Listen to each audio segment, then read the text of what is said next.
content natin ngayong araw na to. Bibigyan ko lang kayo ng warning. Eto sa mga mapapanood nyo, wag nyo tong gagawin kung ayaw nyong matsambahan kayo at makulong kayo sa kikitain nyo, nakakarampot. So dito no, naglabas na naman ng video etong si The Printing Shop na gumagawa na naman siya ng NBI sticker. So eto, wag nyo tong gagawin kung ayaw nyong matsambahan at makulong kayo sa kinita nyong kakarampot. So panoodin lang natin to.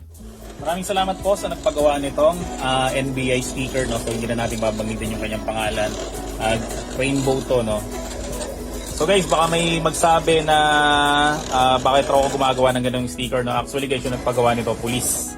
Okay, no. So siguro may karapatan siya na magpagawa ng ganito, no. Kaya maraming salamat po ulit, sir. So narinig nyo no, may nagpagawa daw sa kanya na customer na pulis ha. Talagang hinighlight niya na pulis. So kung may isip ka, kung may idea ka, or kung medyo aware ka sa paligid mo, or kahit papano meron kang common sense, hindi lahat nakukuha sa pure marketing. Yung puro marketing lang at yung tipong sabik na sabik kang kumita ng pera. Dapat kahit papano pag nagbi-business ka, meron kang common sense at kahit papano aware ka sa paligid mo na bawal mag-print ng mga government logos and insignias. So alam naman natin na ang gobyerno dito sa Pilipinas ay tulog. Pero once na matsambahan ka at talagang naging active at nagising yung mga kung sino-sino man yung dapat na nanghuhuli ng mga ganitong nagpiprint ng mga logos or insignias na unauthorized, no? Mga ganyan, once na matsambahan ka. So ulitin natin, no? Sinabi dito ni The Printing Shop na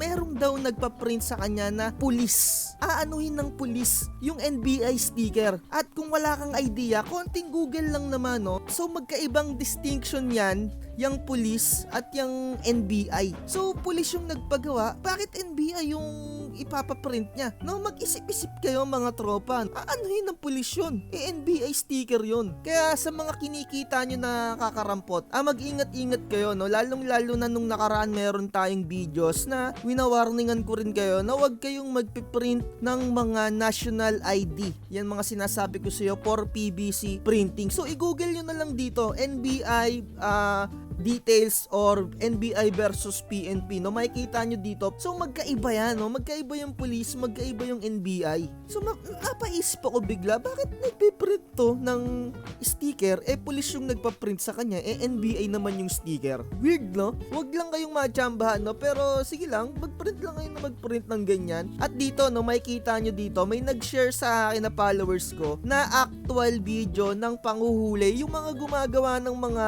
TIN ID, PhilHealth ID. So i-play natin to ng medyo mabilisan lang. Ito yung actual na panghuhuli. Ni-raid yung isang printing shop ng mga PhilHealth ID at TIN ID. So sa tingin ko, active to na crafters. Ayan, no, may kita nyo naman, may laminator, may cutter, ayan, nire-raid, no. Pero no, yung mga operatiba, hindi man lang naka-gloves, no. Sobrang daming nagko-comment dito, wala man lang daw gloves Pero ito nakikita natin na yung mga ID, di ba? So ayun lang, wag lang kayong matsatsambahan na nagpiprint ng mga kung ano-ano dyan, lalong-lalo na yung mga government agencies natin na yan. Meron na rin akong content nito last year, kung naaalala nyo, na yung nga yung nagpapaprint lagi kay The Printing Shop ng ganung sticker, no? Hindi natin alam, no? Weird, no? So ingat na lang kayo, baka matsambahan kayo. Wag nyo na lang gayahin yung isang content creator na mga ganon. Gusto mo sa'yo lahat na nakikita, napakadorobo mo. Sa lahat ng kwento ikaw ang bida. Napakahirap mo na makontento, lahat ng porsyento